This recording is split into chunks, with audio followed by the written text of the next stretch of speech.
நான் நாகல் ஊராட்சியில் வசிக்கிறேன். ஆலத்தூர் நாகல் ஊராட்சி அங்கே வசிக்கிறேன். அதாவது பார்த்தீங்கன்னா அவங்க அமௌண்ட் வந்து நான் சேலரி வந்து எங்கள் வீட்டில் சேலரி போட்டாங்க. எனக்கு உடம்பு சரியில்லைன்னு நான் போயிட்டு அந்த சேலரி எடுக்கிறதுக்கு ஏடிஎம்முக்கு போனேன். ஏடிஎம்முக்கு போயிட்டு எடுக்கும்போது பார்த்தா காசு வரல. சரின்ட்டு பேங்க்குக்கு போய் செக் பண்ணேன். பேங்க்கில் செக் பண்ணும்போது உங்களது மைனஸில் இருக்குப்பா அப்படின்னாங்க.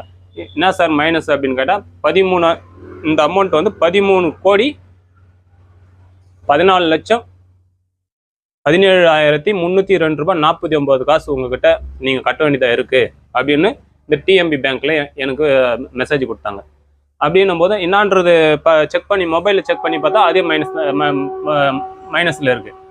அப்படின்ற பட்சத்தில் நான் எங்கள் வீட்டில் வந்து சேலரி என்ன ஆச்சு அப்படின்னு கேட்டதுக்கு எங்கள் மன உடச்சல் ஆகிட்டு மாறு வழியில் இப்போ வீட்டில் உக்காந்துட்டாங்க. என்ன அப்படின்னும் போது இந்த அமௌண்ட்டை காமிச்சோன்னே அவங்களுக்கு மாறு வழி வந்து வீட்டில் உக்காந்துட்டாங்க. என்ன பண்ணுறதுன்னு ஒன்றும் புரியல.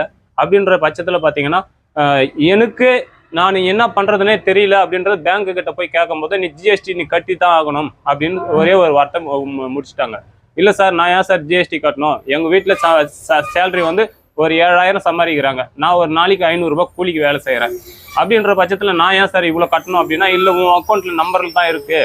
இந்த அக்கௌண்ட் வந்து இந்த பேங்க்கில் வந்து இந்த அக்கௌண்ட்டில் நீ மைனஸ் பண்ணியிருக்கிற காசு நீ அமௌண்ட் கட்டினா தான் நம்ம மைனஸ் அக்கௌண்ட்டை க்ளோஸ் பண்ணுவேன் அப்படின்னு என்கிட்ட சொல்லிட்டாங்க.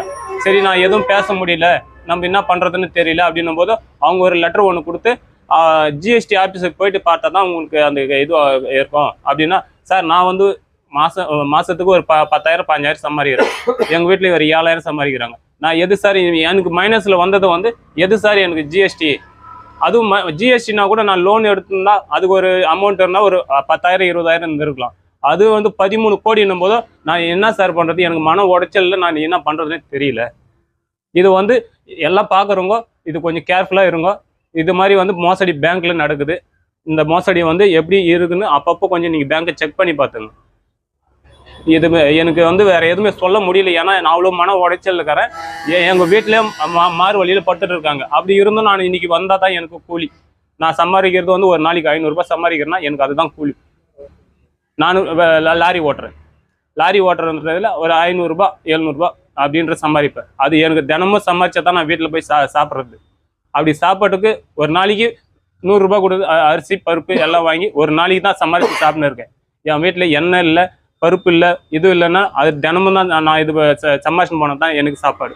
அப்படின்ற பட்சத்தில் நானும் வந்து இந்த 13 கோடி என்னும் போது எனக்கு மனம் உடைச்சல நான் என்ன பண்ணுறதுன்னு யாருக்கிட்ட பேசுறது யாருக்கிட்ட முறைகிறதுன்னு எனக்கு தெரியல.